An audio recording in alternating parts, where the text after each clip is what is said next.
Assalamualaikum warahmatullahi wabarakatuh. Perkenalkan, kami dari kelompok negara Bhutan. Kami akan mempresentasikan the Royal Monetary Authority of Bhutan sebagai bank sentral. Baiklah, kami akan memperkenalkan diri. Pertama ada Budayawan Arif, Raffi Madidin Rahmat. dan saya sendiri, Hussein Ahmad Fatah. Dan berikut presentasi kami. Baik, di sini ada table of content-nya, bisa dilihat dari nomor 1 sampai nomor 12. Oke, di sini yang pertama yaitu pengantar sistem keuangan. Sistem keuangan Bhutan yakni memiliki peran untuk mendukung pertumbuhan ekonomi, stabilitas makroekonomi, dan inklusi keuangan. Kemudian ada komponen utamanya. Yang pertama itu ada perbankan. Di dalamnya ada Bank of Bhutan atau BOB. Kemudian ada Bhutan National Bank atau BNB. Kemudian yang lembaga non-bank yaitu ada asuransi, pembiayaan mikro, dana pensiun. Kemudian yang ketiga ada pasar modal. Di sini masih dalam tahap awal perkembangan. Kemudian tantangannya yang pertama itu ada ketergantungan pada negara India. Kemudian kurangnya akses keuangan di pedesaan. Kemudian yang kedua ada kelembagaan bank sentral. Fungsi Royal Monetary Authority of Bhutan yakni menjaga stabilitas moneter, kemudian pengelolaan cadangan devisa, kemudian juga merumuskan regulasi sektor keuangan. Dalam sistem keuangan Bhutan ini terdiri dari kombinasi perbankan formal dan informal. Untuk tantangannya sendiri, yang pertama ada infrastruktur keuangan yang terbatas dan akses yang rendah. Kemudian di sini ada yang ketiga, yaitu kedudukan bank sentral. Yang pertama, Royal Monetary Authority of Bhutan didirikan pada tahun 1982 melalui Royal Monetary Authority Act. Yang kedua, kemudian kedudukan sebagai lembaga independen memungkinkan RMA untuk menjalankan kebijakan yang sejalan dengan tujuan makroekonomi Bhutan. Dalam strukturnya, RMA bertanggung jawab kepada Raja Bhutan dan Parlemen Nasional. Kemudian fungsi utamanya yaitu penerbitan mata uang, stabilitas nilai tukar, serta regulasi dan pengawasan sistem keuangan. Kemudian di sini ada yang keempat yaitu konsep independensi bank sentral. Yang pertama ada prinsip independensi, yaitu bank sentral di Bhutan memiliki independensi, yakni kebebasan untuk merumuskan dan menerapkan kebijakan moneter tanpa intervensi langsung dari pemerintah. Untuk tantangannya sendiri yaitu tekanan politik dalam kebijakan moneter dan ketergantungan pada rupiah India. Peran makro bank sentral. Jadi di Royal Monetary Authority of Bhutan memiliki tugas utama yaitu yang pertama mengendalikan inflasi, yang kedua mengelola cadangan devisa, yang ketiga memastikan efisiensi sistem pembayaran. Lalu dengan semua itu Bhutan menghadapi tantangan yaitu keterbatasan pasar keuangan, lalu ada ketergantungan pada India untuk perdagangan dan mata uangnya.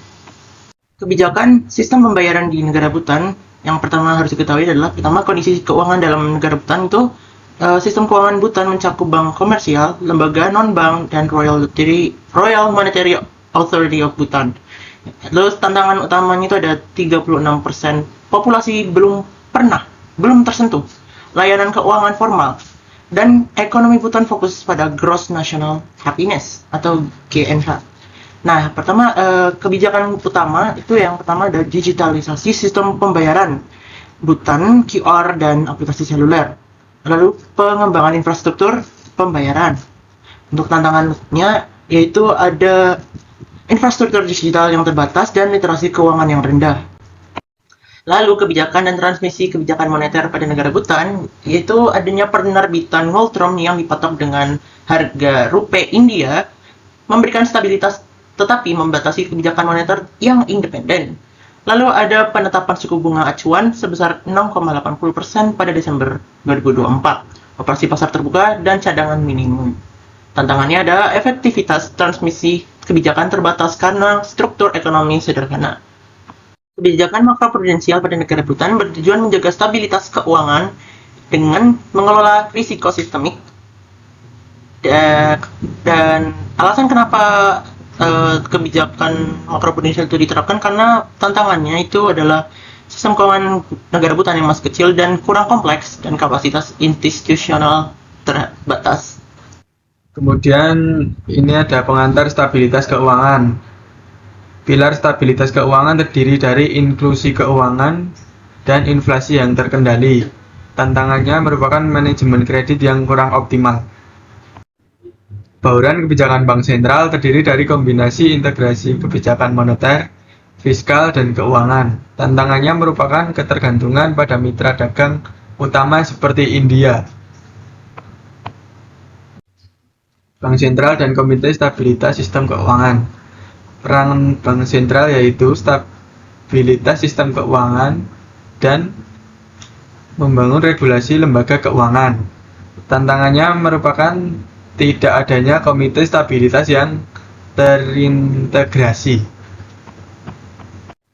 Central Bank Digital Currency. Potensi CBDC yaitu meningkatkan inklusi keuangan, mengurangi ketergantungan pada uang tunai.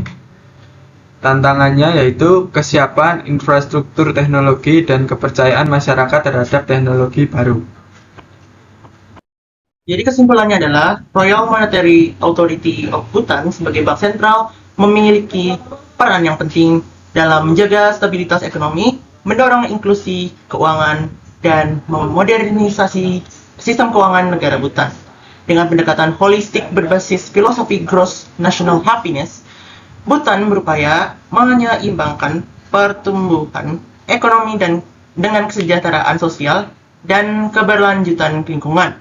Meskipun menghadapi tantangan berupa ketergantungan pada India, akses keuangan terbatas di pedesaan, serta infrastruktur digital dan literasi keuangan yang masih rendah, RMA bersama pemerintah berhasil meluncurkan berbagai inisiatif strategis seperti digitalisasi sistem pembayaran dan peningkatan literasi keuangan dan pengembangan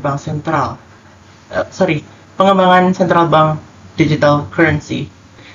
Upaya ini menunjukkan bahwa komitmen kuat Bhutan untuk menciptakan sistem keuangan yang inklusif, stabil, dan berkelanjutan, menjadikan negara ini sebagai model inspiratif dan dalam mengintegrasikan pembangunan ekonomi dan kesejahteraan masyarakat. Sekian dari presentasi kelompok kami, kurang lebihnya mohon maaf. Wassalamualaikum warahmatullahi wabarakatuh.